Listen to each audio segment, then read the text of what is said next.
Você consegue imaginar que mais da metade de todas as pessoas que já viveram na Terra poderiam ser dizimadas por uma única doença? A medicina moderna busca uma cura para essa doença há décadas, mas tem falhado repetidamente.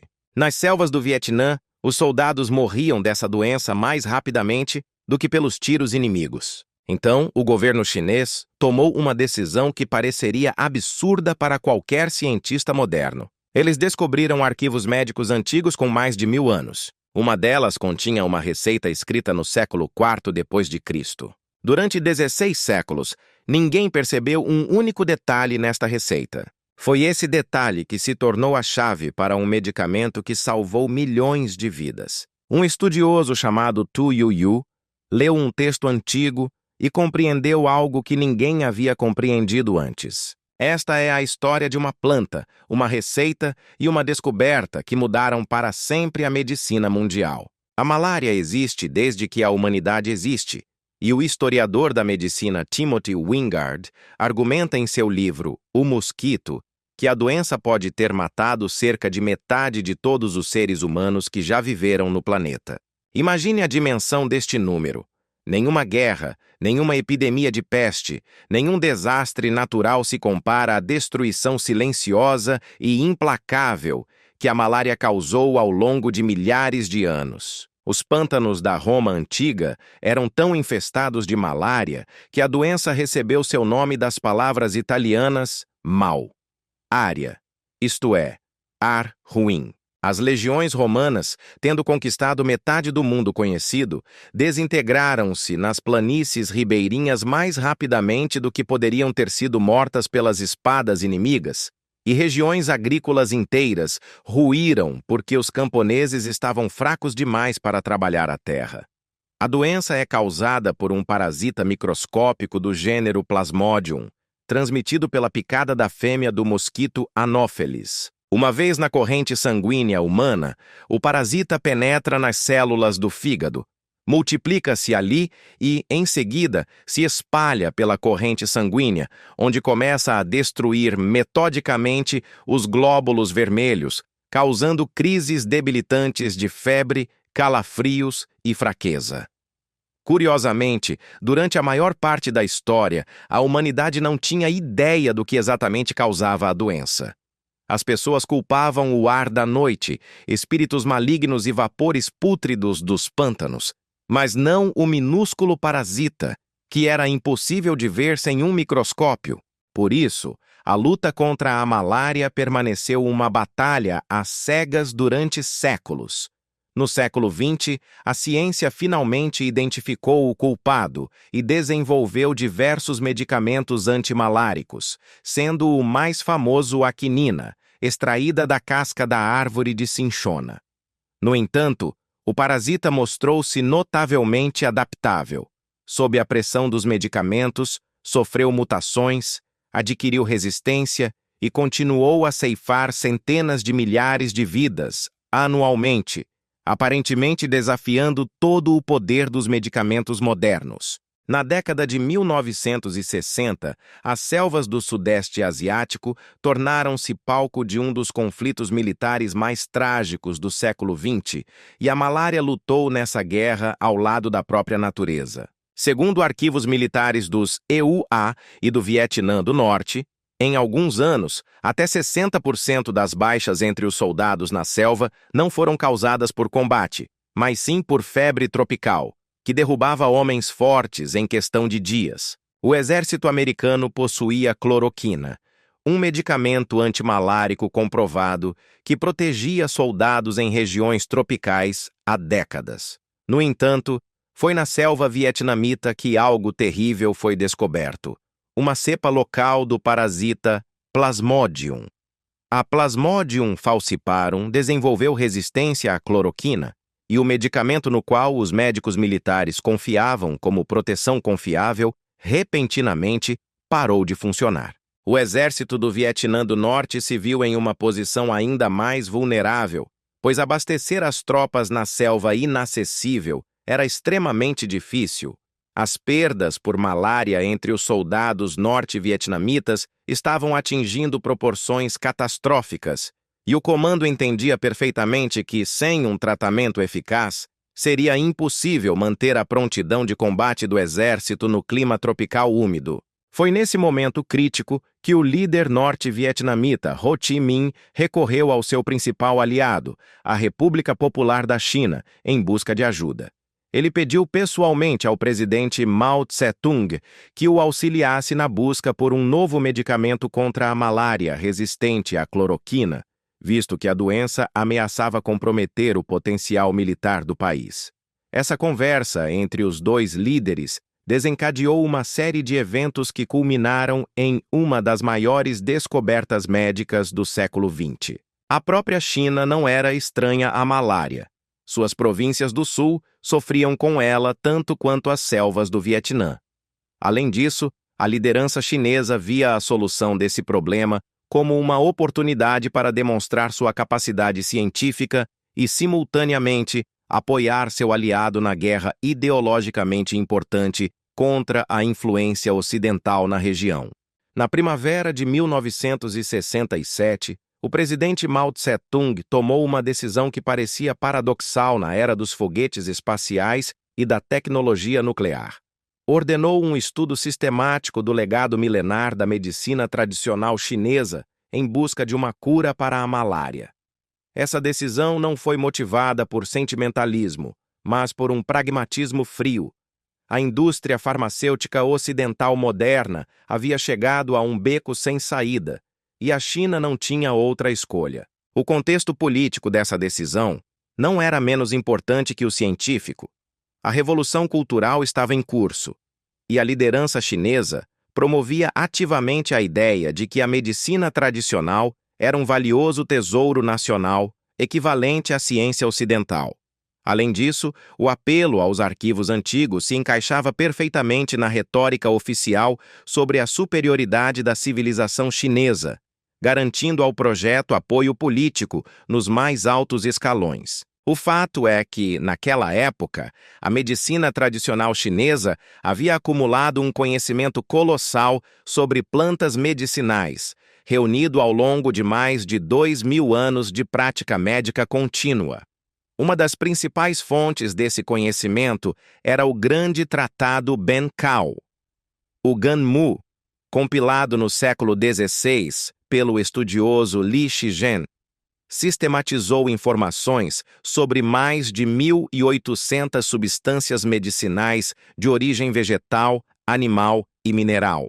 No entanto, os pesquisadores perceberam que uma simples lista de plantas não era suficiente. Precisavam encontrar receitas específicas que descrevessem os métodos de preparo e aplicação. Foi por isso que recorreram a textos ainda mais antigos, que continham não apenas listas de ervas, mas também observações clínicas detalhadas de médicos que trataram a malária ao longo de muitos séculos. Esses textos estavam guardados em bibliotecas, mosteiros e arquivos por toda a China, aguardando o momento certo. No contexto da Revolução Cultural, quando intelectuais eram perseguidos e universidades fechadas, a criação de um programa científico para estudar textos médicos antigos parecia quase impossível. Contudo, a necessidade militar prevaleceu sobre as diferenças ideológicas e o Estado dedicou recursos significativos para reunir os melhores estudiosos do país para essa tarefa. Nos arquivos chineses, pesquisadores descobriram um texto com mais de 16 séculos, e foi esse texto que, em última análise, apontou o caminho para a salvação de milhões de pessoas.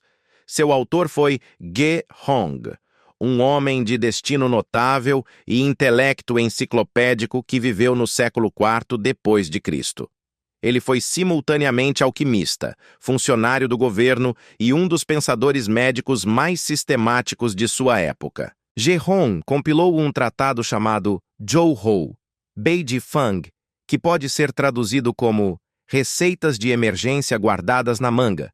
Revela a intenção prática do autor: criar um livro de referência compacto sobre medicina de emergência que qualquer pessoa pudesse usar em uma situação crítica, longe de um médico ou farmácia. Esta obra é considerada um dos primeiros livros de referência médica sistemáticos da história da China. Curiosamente, Ge Hong não escreveu como um teórico de gabinete, mas como um profissional que observou pessoalmente as doenças e seus tratamentos.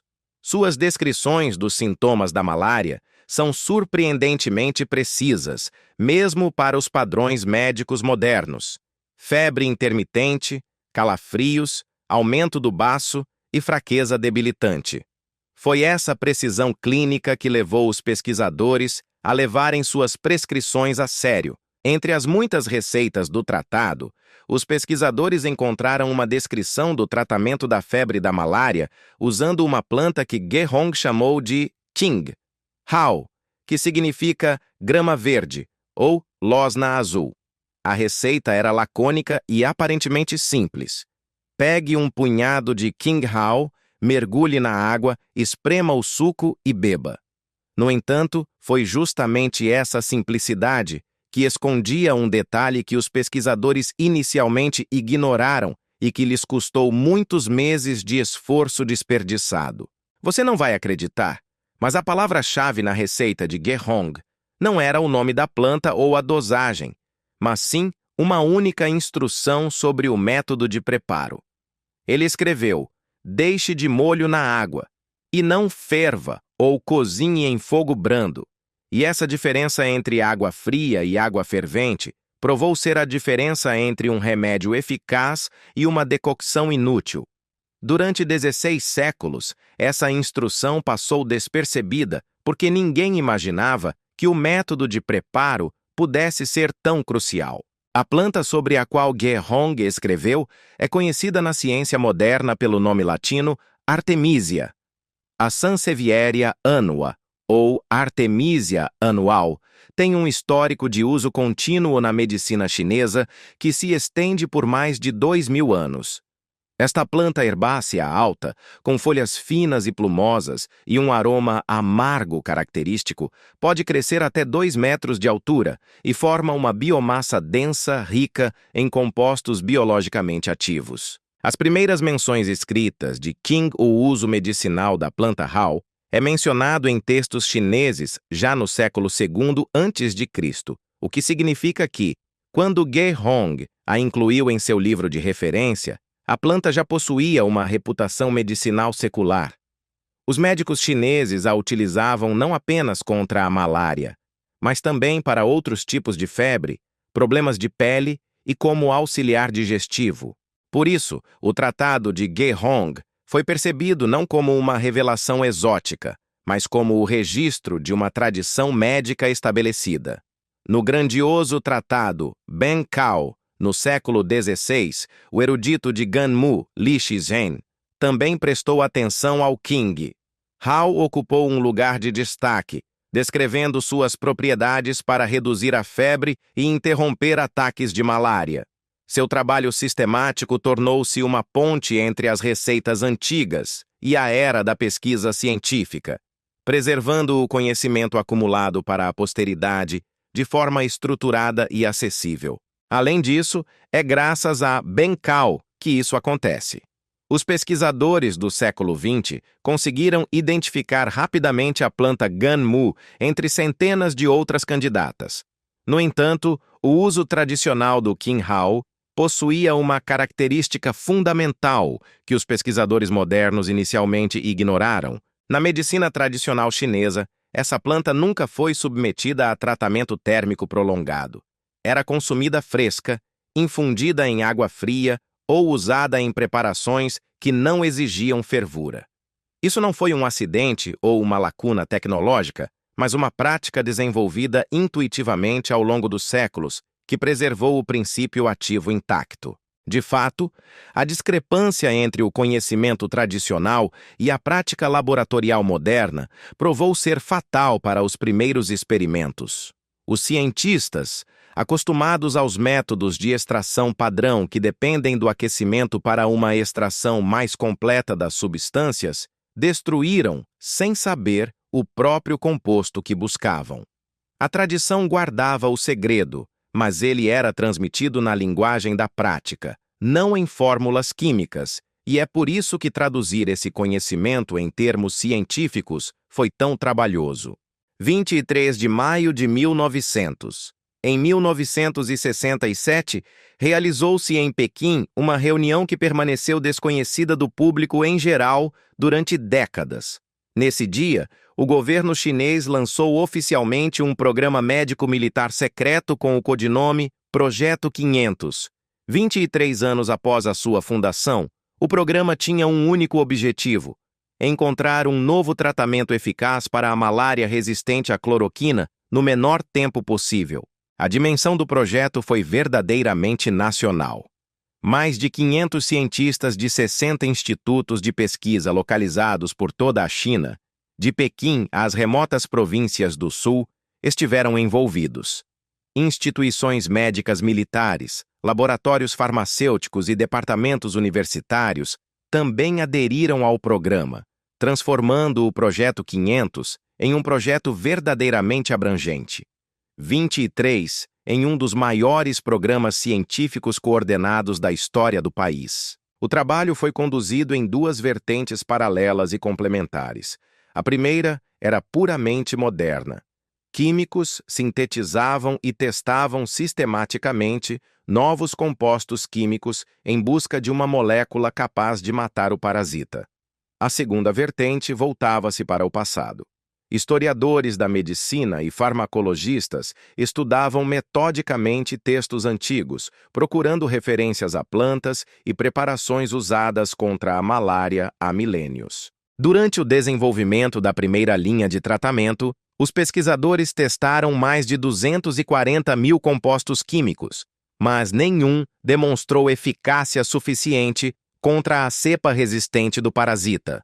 Por isso, a segunda linha de tratamento, inicialmente vista com ceticismo por alguns cientistas, foi gradualmente ganhando importância. O fracasso da química moderna, paradoxalmente, fortaleceu a posição daqueles que acreditavam na sabedoria dos antigos arquivos médicos.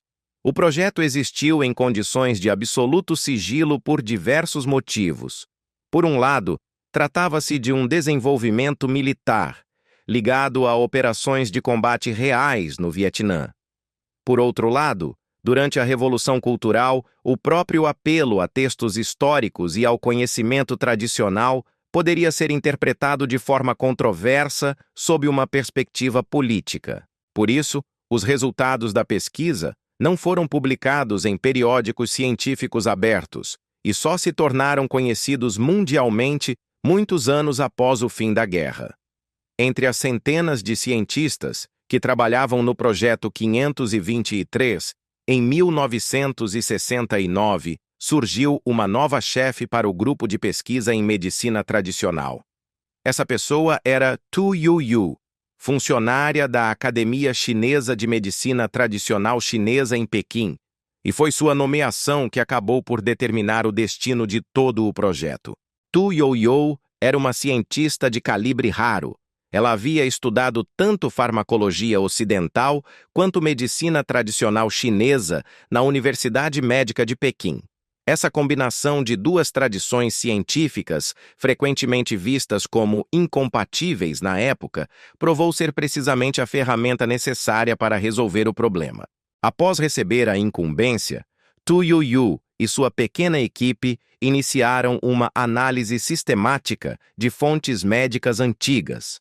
Eles examinaram mais de 2.000 receitas medicinais antigas, selecionando aquelas que mencionavam o tratamento da febre da malária e sintomas relacionados. Esse esforço monumental resultou em uma lista de aproximadamente 600 plantas dignas de testes em laboratório. Ao mesmo tempo, a equipe realizou expedições de campo nas províncias do sul da China, onde a malária era generalizada, e coletou informações de curandeiros locais que transmitiam receitas oralmente há gerações. Tu Youyou compreendia que as tradições vivas podem preservar detalhes ausentes em qualquer fonte escrita e, portanto, tratava cada testemunho desse tipo como uma pista potencialmente valiosa. Cada uma das plantas selecionadas exigia testes de laboratório em ratos infectados com o parasita da malária, e a equipe trabalhou metodicamente em sua lista, registrando os resultados de cada experimento. Além disso, quando os primeiros testes do HAL apresentou resultados decepcionantes. Ninguém o descartou definitivamente da lista, e essa decisão acabou se revelando crucial. Os diários de laboratório da equipe de TUYU, de 1969 e 1970, são uma crônica de sucessivas decepções, dezenas de experimentos com extrato de King. HAL apresentou resultados instáveis e contraditórios. Em alguns experimentos, a planta mostrou fraca atividade contra o parasita. Em outros, não teve efeito algum. Foi por isso que alguns membros da equipe começaram a duvidar se valia a pena continuar trabalhando com essa planta. O problema residia no método de extração.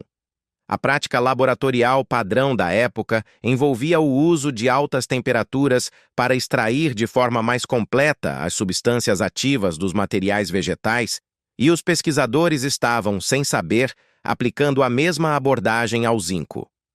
HAL, no entanto, foi precisamente a fervura e o aquecimento prolongado que destruíram o próprio composto que procuravam, transformando o extrato potencialmente curativo em um líquido inútil.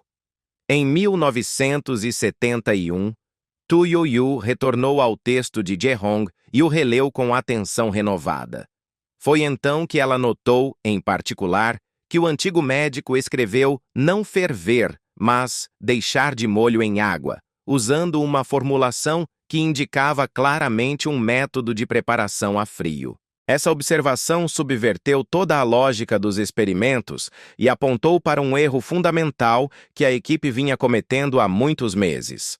O composto ativo, a artemisinina, é destruído pelo aquecimento acima de 60 graus Celsius, tornando-o extremamente sensível aos métodos de extração padrão.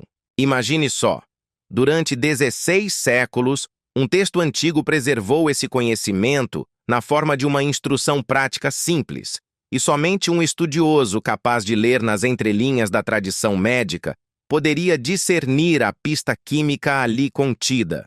TUYU mudou o método de extração, passando a utilizar a extração em baixa temperatura com éter dietílico, e os resultados melhoraram imediatamente. Em outubro de 1971, um experimento mostrou-se 100% eficaz contra o parasita da malária em camundongos de laboratório.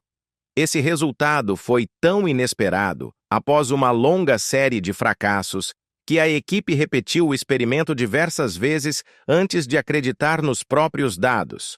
Além disso, cada repetição confirmou a mesma coisa. O extrato de zinco em baixa temperatura HAL destruiu o parasita completamente e sem deixar vestígios.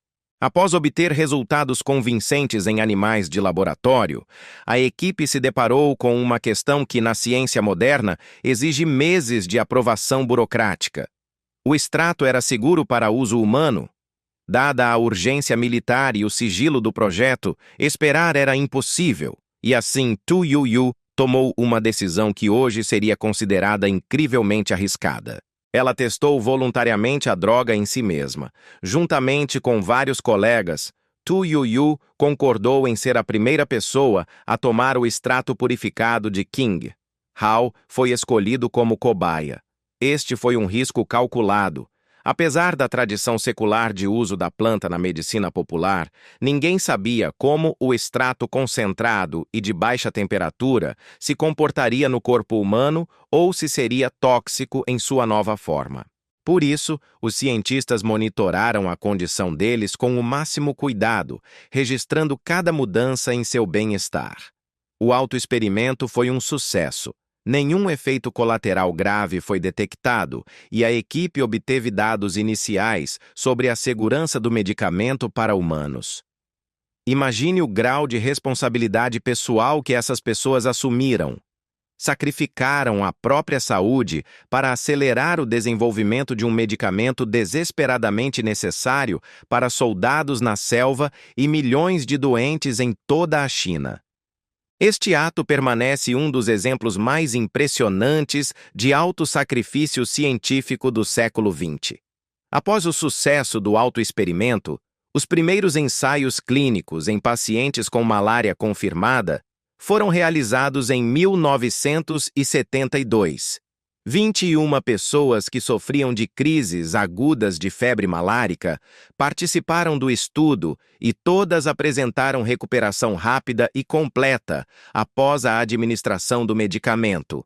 Os resultados foram tão convincentes que não deixaram margem para dúvidas. A planta ancestral realmente continha o que a ciência moderna buscava. Além disso, a rapidez de ação do medicamento surpreendeu até mesmo os médicos mais experientes. A artemisinina reduziu a febre e eliminou os sintomas significativamente mais rápido do que qualquer outro antimalárico conhecido na época. Essa qualidade era particularmente importante em contextos militares, onde a rápida restauração da capacidade de combate dos soldados era uma questão de importância estratégica. Por isso, o comando militar demonstrou interesse imediato nos resultados da pesquisa e acelerou os testes subsequentes. Durante muitos anos, a descoberta de TuYuYu permaneceu praticamente desconhecida fora da China, já que os resultados do projeto 523 não foram publicados em periódicos científicos internacionais por razões de segurança. As empresas farmacêuticas ocidentais continuaram a buscar uma solução para o problema da malária por seus próprios meios, sem saber que ela já havia sido descoberta em laboratórios secretos de Pequim. Esse paradoxo do isolamento científico custou à humanidade muitos anos e muitas vidas. Somente em 1979, após o fim da Guerra do Vietnã e a gradual abertura da China para o mundo, as primeiras publicações científicas sobre a artemisinina começaram a aparecer em fontes acessíveis. No entanto, a comunidade médica internacional inicialmente recebeu esses resultados com cautela. Os cientistas ocidentais tiveram dificuldade em aceitar a ideia de que a solução para um dos maiores problemas médicos da humanidade pudesse ser derivada de um texto antigo do século IV. Além disso, as barreiras políticas da época da Guerra Fria dificultaram significativamente a troca de dados científicos entre a China e os países ocidentais. A Organização Mundial da Saúde reconheceu a artemisinina e as terapias combinadas à base de artemisinina como o tratamento padrão para a malária somente em 2004, mais de 30 anos após sua descoberta inicial. Esse reconhecimento marcou uma revolução na medicina antimalárica global.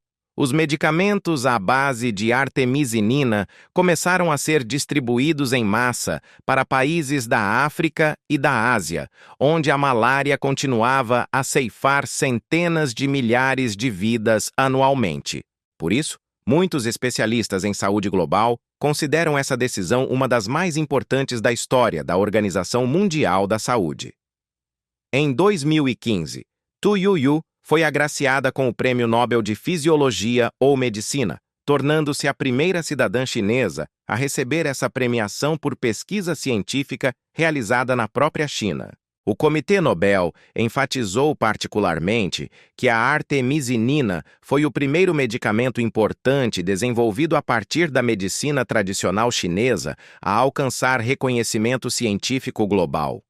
Curiosamente, TuYuYu tinha 84 anos quando recebeu o prêmio, tornando-se uma das laureadas mais idosas da história da premiação. A cerimônia do Prêmio Nobel atraiu grande atenção para a descoberta e, pela primeira vez, apresentou ao público global a história completa. O programa militar secreto, o texto antigo de Gehong, a autoexperimentação dos cientistas e décadas de isolamento científico.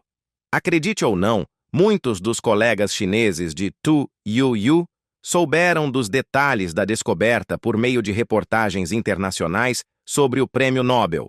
Tamanho era o nível de sigilo das informações sobre o Projeto 523 em arquivos secretos. Para entender por que a artemisinina se mostrou uma arma tão eficaz contra o parasita da malária, precisamos nos aprofundar nas interações moleculares e observar um cenário que se assemelha mais a uma emboscada militar do que a uma reação química típica. A molécula de artemisinina Contém um elemento estrutural incomum que os químicos chamam de ponte endoperóxida. Dois átomos de oxigênio ligados de uma maneira específica. É esse detalhe que transforma a molécula em uma espécie de bomba-relógio química. Quando o parasita da malária, Plasmodium, penetra em uma hemácia humana, ele começa a digerir a hemoglobina, liberando um composto que contém ferro chamado Heme. Esse ferro é um elemento crucial no metabolismo do parasita, mas é justamente esse ferro que se torna sua ruína ao entrar em contato com a artemisinina. O ferro ativa a ponte endoperóxida da molécula de artemisinina, desencadeando uma reação em cadeia que gera radicais livres altamente tóxicos diretamente dentro da célula do parasita. Os radicais livres produzidos por essa reação atacam as proteínas e membranas do parasita por dentro, interrompendo suas funções vitais mais rapidamente do que ele consegue desenvolver mecanismos de defesa. Além disso, todo esse processo ocorre exclusivamente dentro das células infectadas, pois é nelas que o ferro que ativa a molécula está concentrado. Células humanas saudáveis, que não contêm tais concentrações de Heme livre, permanecem praticamente intactas. É por isso que a artemisinina exibe uma seletividade notável. Ela destrói o parasita com precisão cirúrgica, sem causar danos significativos ao hospedeiro. Imagine a elegância desse mecanismo. O próprio parasita ativa a molécula que o destrói, usando seu próprio processo metabólico como gatilho para sua própria morte. A planta ancestral desenvolveu esse composto ao longo de milhões de anos de evolução, e a humanidade precisou de 2000 anos de prática médica e várias décadas de ciência moderna para entender exatamente como ele funciona. Além disso, a rapidez de ação da artemisinina em nível molecular explica sua superioridade clínica em relação aos medicamentos mais antigos. A quinina e a cloroquina agiam relativamente devagar, dando ao parasita tempo para se adaptar e desenvolver mecanismos de resistência. A artemisinina, no entanto, ataca tão rapidamente e tantos alvos simultaneamente que o parasita simplesmente não tem tempo de montar uma resposta de defesa adequada, tornando o desenvolvimento de resistência a esse medicamento significativamente mais difícil para o Plasmodium. As terapias combinadas à base de artemisinina começaram a ser amplamente utilizadas em países com alta incidência de malária. As estatísticas de mortalidade mudaram tão drasticamente que os epidemiologistas inicialmente verificaram seus dados 2 vezes, desconfiando de seus próprios cálculos. Segundo a Organização Mundial da Saúde, a ampla introdução desses medicamentos nas décadas de 2000 e 2010 salvou milhões de vidas, com o maior impacto alcançado na África subsaariana, onde a malária tradicionalmente causa o maior número de mortes. As taxas de mortalidade infantil foram particularmente alarmantes. Terapias acessíveis à base de artemisinina. A malária era uma das principais causas de morte entre crianças menores de 5 anos em regiões tropicais, matando centenas de milhares de jovens pacientes anualmente, sem que a medicina moderna pudesse salvá-los. É por isso que a saúde global considera a introdução de terapias à base de artemisinina uma das conquistas mais significativas na luta contra a mortalidade infantil no último meio século. Curiosamente, o sucesso da artemisinina transformou não apenas a prática médica, mas também a estratégia global de controle da malária. A Organização Mundial da Saúde desenvolveu ambiciosos programas de eliminação da malária em diversas regiões, baseando-se na eficácia das terapias combinadas como a pedra angular dessas estratégias. Além disso, países que pareciam irremediavelmente assolados pela malária endêmica até a década de 1990 começaram a apresentar um declínio constante na incidência, na ordem de dezenas de % ao ano. No entanto, a distribuição global do medicamento apresentou à humanidade um novo desafio. Um desafio que os cientistas previram desde o início. O uso generalizado e nem sempre adequado da monoterapia com artemisinina, ou seja, sem combinação com outros medicamentos antimaláricos, criou condições para o desenvolvimento gradual de resistência do parasita à substância ativa. No Sudeste Asiático, principalmente no Camboja e em Myanmar, os primeiros casos de redução da sensibilidade do Plasmodium foram registrados já em 2010.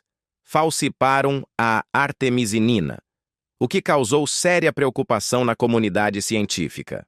Por isso, a Organização Mundial da Saúde defende exclusivamente as terapias combinadas, que unem a artemisinina a medicamentos com mecanismos de ação diferentes, reduzindo significativamente o risco de desenvolvimento de resistência. Essa recomendação gerou um intenso debate sobre a acessibilidade ao tratamento, visto que as terapias combinadas são consideravelmente mais caras do que os extratos vegetais simples e inacessíveis a uma parcela significativa da população nos países mais pobres do mundo. De fato, esse conflito entre cautela científica e necessidade humanitária tornou-se uma das principais contradições da medicina global moderna. A descoberta da artemisinina deu origem não apenas a uma revolução médica, mas também a um mercado farmacêutico inteiramente novo, cuja escala continua a crescer a cada ano. Segundo empresas de análise, a Grande Visualizar. Segundo a Research and Market Watch, o mercado global de medicamentos antimaláricos à base de artemisinina está avaliado em bilhões de dólares e apresenta um crescimento constante, impulsionado tanto pela expansão geográfica quanto pelo desenvolvimento de novas formulações. É por isso que as maiores corporações farmacêuticas do mundo estão cada vez mais interessadas nesse segmento de mercado. Durante muitos anos, a única fonte de artemisinina foi a própria planta Artemisia annua, e as empresas farmacêuticas dependiam inteiramente da produção agrícola. Os principais fornecedores de folhas de Artemisia annua eram a China, o Vietnã e diversos países africanos, onde o clima permitia o cultivo em escala industrial. No entanto, a dependência de matérias-primas naturais criou um problema sério. A produção variava de estação para estação, os preços de mercado eram instáveis e a produção nem sempre conseguia acompanhar a crescente demanda.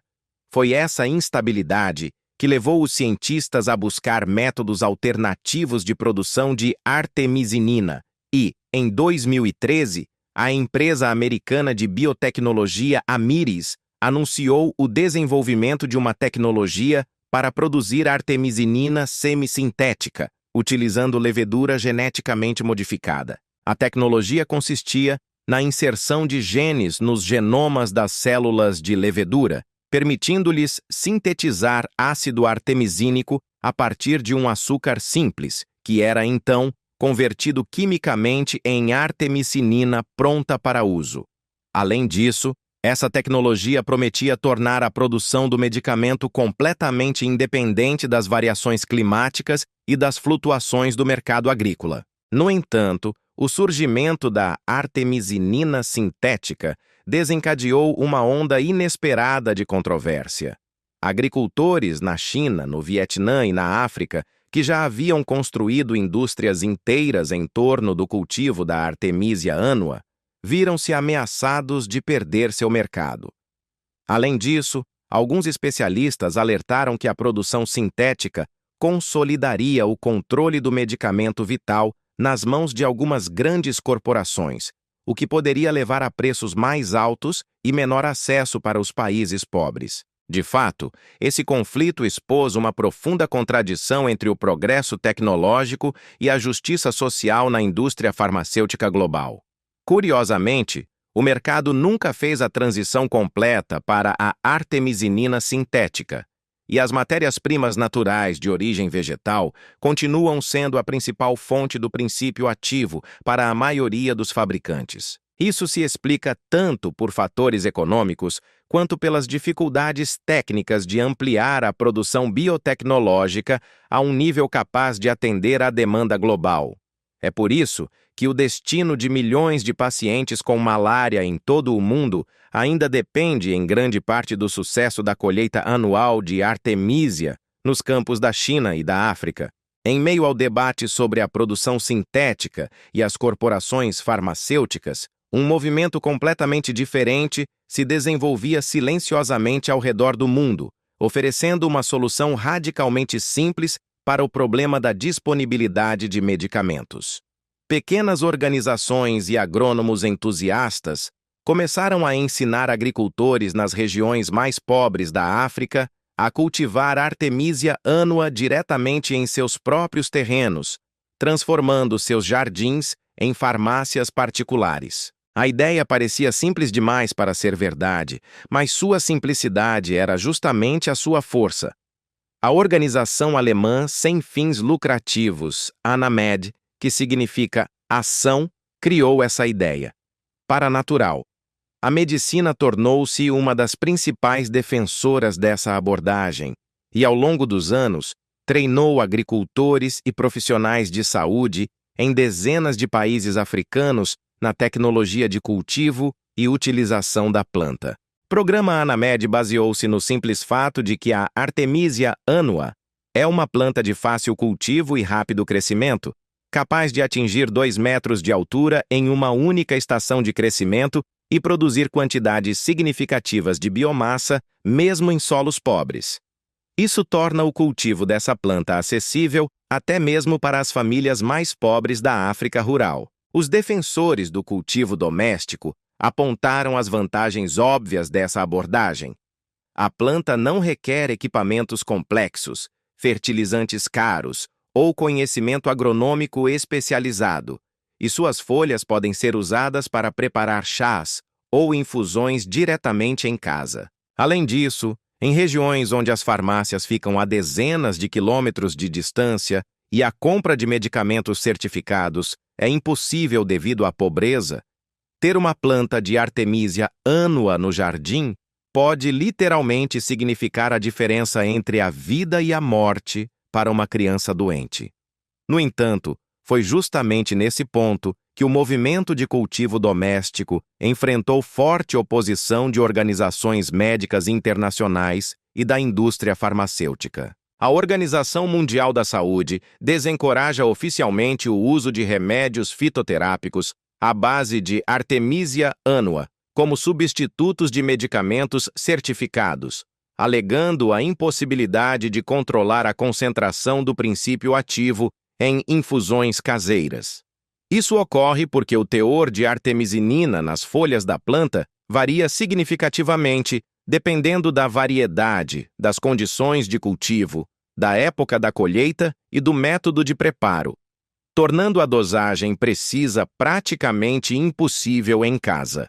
Os defensores da padronização alertam que a dosagem incorreta é um dos principais fatores que contribuem para o desenvolvimento de resistência do parasita à artemisinina. Se um paciente recebe uma quantidade insuficiente da substância ativa, o parasita consegue sobreviver e se adaptar, desenvolvendo gradualmente populações resistentes ao medicamento. Por isso, o conflito entre os defensores do cultivo doméstico e os defensores da produção padronizada não é apenas uma disputa de preferências, mas uma contradição fundamental com sérias implicações para a saúde global. Enquanto a comunidade médica debatia a disponibilidade de medicamentos antimaláricos, um grupo de pesquisadores levantou uma questão inesperada.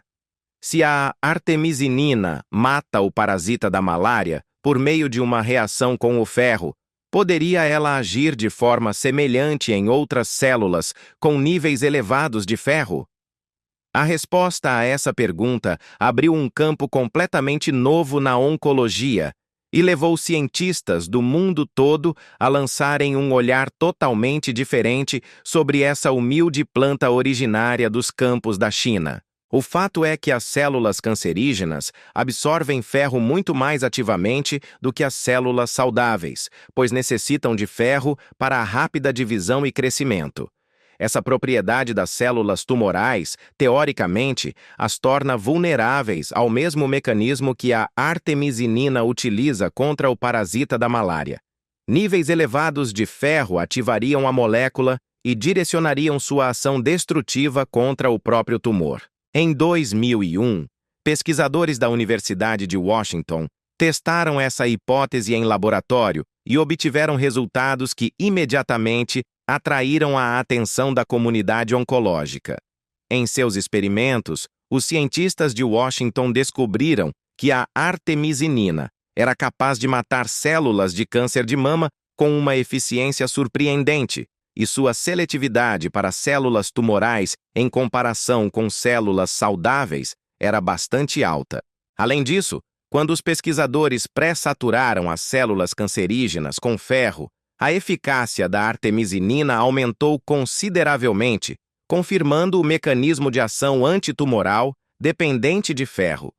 Esses resultados desencadearam uma onda de pesquisas em todo o mundo, e hoje o potencial anticancerígeno da artemisinina está sendo estudado em dezenas de laboratórios em vários continentes. No entanto, as propriedades antiparasitárias da artemisia não se limitam ao seu efeito sobre o parasita da malária em humanos, e pesquisas veterinárias descobriram outro uso inesperado para essa planta. Cientistas descobriram que a Artemisia annua reduz eficazmente a infestação de ovelhas por um parasita chamado Haemonchus contortus, que é um dos parasitas intestinais mais perigosos na criação de ovinos e causa anualmente enormes prejuízos econômicos às fazendas em todo o mundo. Por isso, agrônomos e veterinários em diversos países começaram a considerar a inclusão da Artemisia annua na alimentação animal como um método promissor para o combate de doenças parasitárias, sem o uso de antihelmínticos químicos. Curiosamente, todo esse espectro de atividade biológica, desde efeitos antimaláricos a anticancerígenos e antiparasitários, é unificado por um único mecanismo molecular baseado na reação com o ferro e na geração de radicais livres. Isso significa que a planta, usada por médicos chineses para tratar febre há 2000 anos, pode ser a fonte de toda uma família de compostos medicinais aplicáveis em uma ampla gama de áreas da medicina. Além disso, os cientistas acreditam que o potencial terapêutico da Artemisia annua está longe de ser totalmente explorado e aguarda novas descobertas. Gênero Artemisia estaria incompleta sem a história de outro membro do gênero que, na virada do século XIX para o XX, se viu no centro de um dos mais notórios escândalos culturais e políticos da história da civilização europeia. Essa Artemisia, absinto, o absinto amargo, planta da qual se produz a lendária bebida absinto, e cuja história é um exemplo marcante de como uma planta pode ser destruída não por doenças ou desastres naturais, mas por interesses e medos humanos. Nas últimas décadas do século XIX, o absinto era um verdadeiro símbolo da cultura boêmia em Paris e em toda a Europa francófona. Paul Verlaine e Arthur Rimbaud o bebiam. Edgar Degas o retratou em suas pinturas. Oscar Wilde o celebrou em seus ensaios. E Vincent van Gogh o considerava parte integrante de sua vida criativa. Imagine a atmosfera dos cafés parisienses daquela época, onde artistas, poetas e filósofos degustavam a bebida verde turva em mesas de mármore e debatiam arte, política e o sentido da existência. No entanto, no início do século XX, uma campanha coordenada contra o absinto ganhou força, retratando-o como um veneno mortal que corrompia a mente e levava as pessoas a atos insanos. Os jornais publicaram histórias arrepiantes de crimes supostamente cometidos sob a influência do absinto. Médicos emitiram alertas sobre sua extrema toxicidade e moralistas exigiram sua proibição imediata.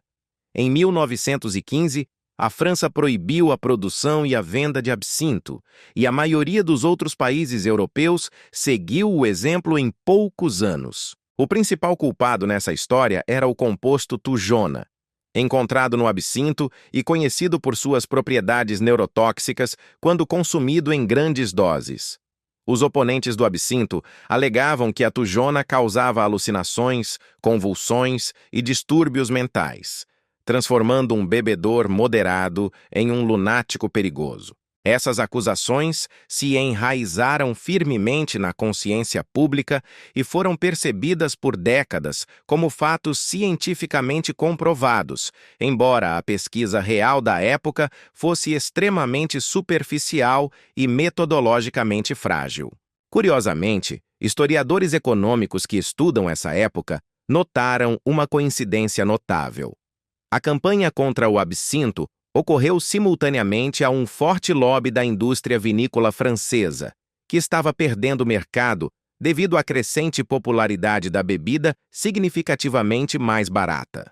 Os produtores de vinho financiaram organizações contra o absinto, apoiaram publicações sobre os perigos do absinto e promoveram ativamente a proibição legal por meio de conexões políticas. É por isso que muitos pesquisadores hoje veem a proibição do absinto não tanto como uma vitória para a saúde pública, mas sim como um triunfo do lobby econômico sobre a objetividade científica. A proibição do absinto durou quase um século na maioria dos países europeus, e durante todo esse tempo, a imagem de uma bebida verde sinistra que enlouquecia as pessoas permaneceu na memória cultural como algo natural.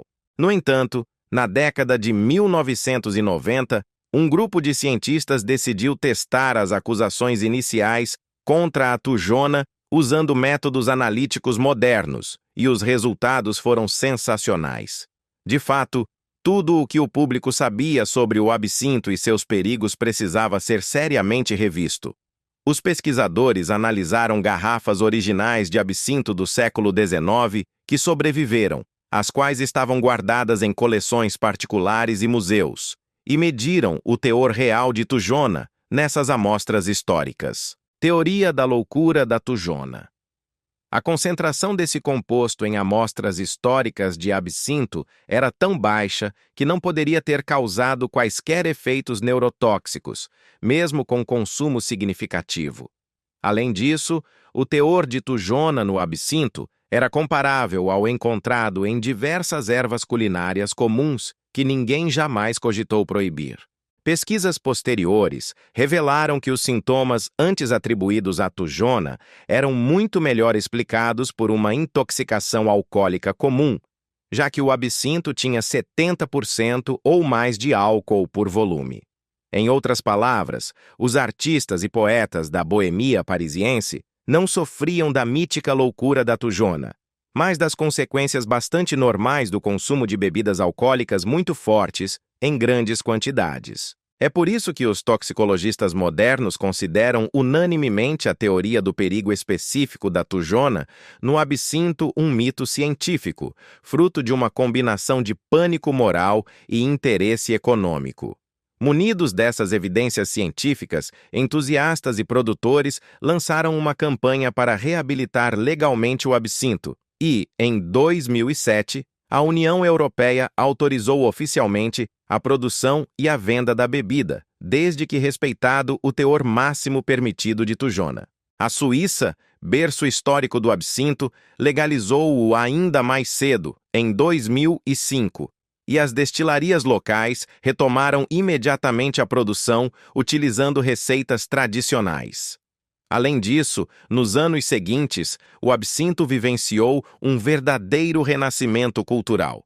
Surgiram centenas de novas marcas, bares especializados e toda uma comunidade de colecionadores e apreciadores. A história da reabilitação do absinto tem um significado que vai muito além do mundo das bebidas alcoólicas, pois é um exemplo claro de como a verdade científica pode ser suprimida por décadas sob a pressão de interesses econômicos e do medo do público. Acredite ou não, a planta, demonizada como fonte de loucura e proibida na maioria dos países civilizados, na verdade não se mostrou mais perigosa do que muitas outras ervas vendidas livremente em qualquer mercado. É precisamente por isso que esta história ressoa de forma tão pungente nos debates contemporâneos sobre a regulamentação de medicamentos fitoterápicos. As histórias do absinto e da artemisinina, apesar de suas diferenças, apontam para a mesma questão fundamental, que se torna cada vez mais premente no mundo moderno. Quem tem o direito de controlar o acesso das pessoas a plantas que têm sido usadas como medicamentos há milênios, muito antes do surgimento das empresas farmacêuticas e das agências reguladoras? Essa questão deixou de ser meramente filosófica quando começou a impactar a vida real de milhões de pessoas nos países mais pobres do mundo. É por isso que os debates sobre a padronização e a disponibilidade de medicamentos fitoterápicos estão sendo travados não apenas em periódicos científicos, mas também nas salas de reuniões das Nações Unidas. De um lado desse debate estão especialistas em saúde global e reguladores farmacêuticos, cujos argumentos se baseiam em riscos científicos reais. Eles destacam que remédios fitoterápicos não padronizados podem conter concentrações imprevisíveis de ingredientes ativos, criando o risco tanto de overdose quanto de dosagem subterapêutica. Além disso, doses subterapêuticas de artemisinina em infusões caseiras são citadas como um dos fatores que contribuem para o desenvolvimento de cepas resistentes do parasita da malária, ameaçando desfazer décadas de progresso médico. Do outro lado, estão os defensores do acesso a medicamentos, organizações públicas e representantes das comunidades mais pobres, que fazem uma pergunta simples e incômoda: o que é melhor para uma criança com malária em uma aldeia remota? Uma infusão caseira não padronizada feita com Artemisia annua, cultivada no jardim, ou nenhum tratamento, porque o medicamento certificado custa mais do que a família ganha em uma semana?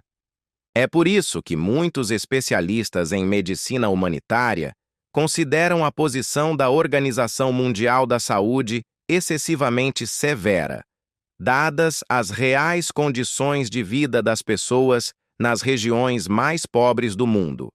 O fato é que o sistema de certificação e padronização de medicamentos, desenvolvido em países ricos para países ricos, está mal adaptado à realidade de lugares onde a malária mata crianças todos os dias. Concluir todo o ciclo de ensaios clínicos, registro e certificação leva muitos anos e custa milhões de dólares, tornando esse processo inacessível para fabricantes locais e organizações públicas na África. Além disso, mesmo após o registro, o preço de um medicamento certificado muitas vezes permanece proibitivo para aqueles que mais precisam dele. Curiosamente, esse conflito tem outra dimensão que raramente é discutida abertamente: a questão de cujo conhecimento é considerado legítimo no sistema médico moderno. O conhecimento tradicional sobre plantas medicinais, acumulado ao longo de centenas de gerações na África, Ásia e América Latina, não se enquadra nos padrões da medicina baseada em evidências simplesmente porque nunca foi submetido a ensaios clínicos randomizados e controlados. No entanto, foi esse conhecimento que levou à descoberta da artemisinina, e é por isso que a história de Tu Youyou não é apenas a biografia de uma cientista, mas também um argumento no debate em curso sobre o valor da sabedoria tradicional diante da ciência moderna.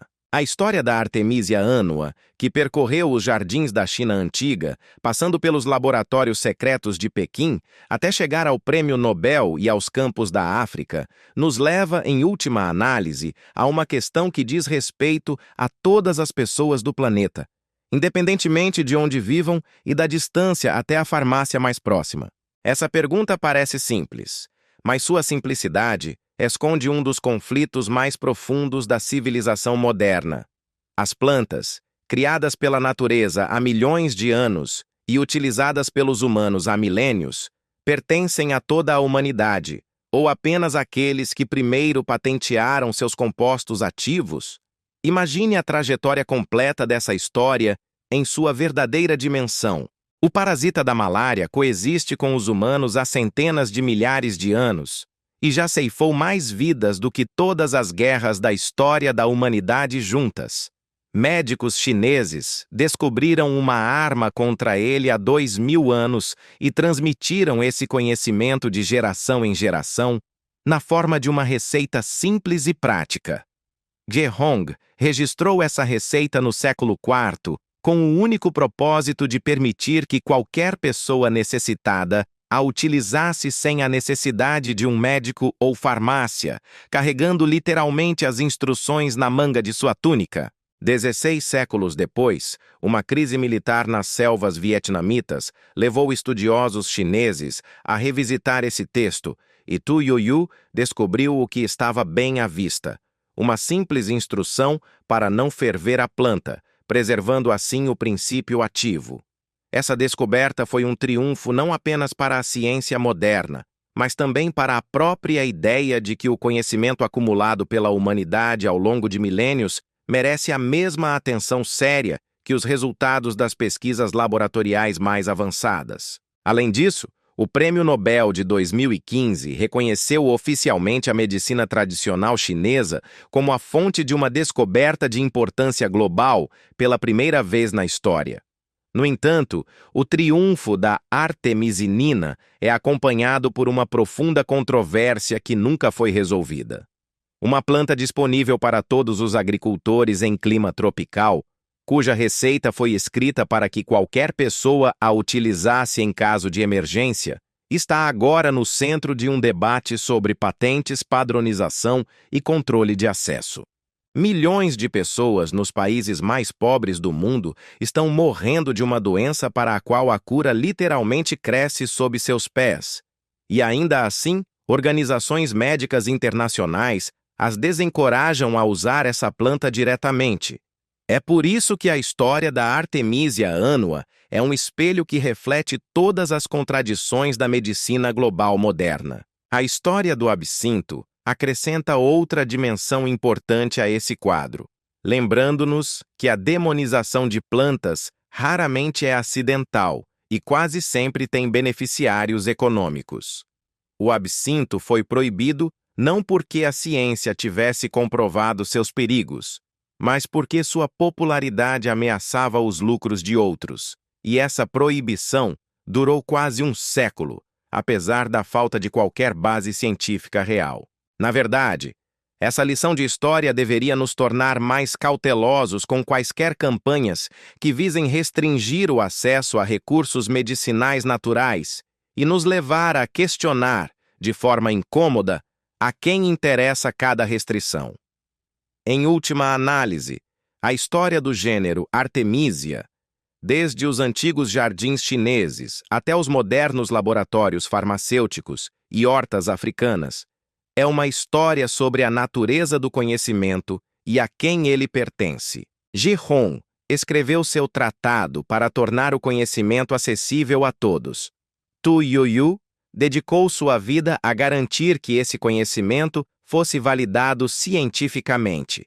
E hoje, enquanto a artemisinina salva milhões de vidas e os debates sobre o acesso a medicamentos continuam, a questão mais importante permanece: será a humanidade capaz de encontrar um equilíbrio entre o rigor científico e a necessidade humanitária, entre o controle de qualidade e o direito de cada pessoa de acessar o conhecimento que lhe foi legado pela natureza e por seus ancestrais?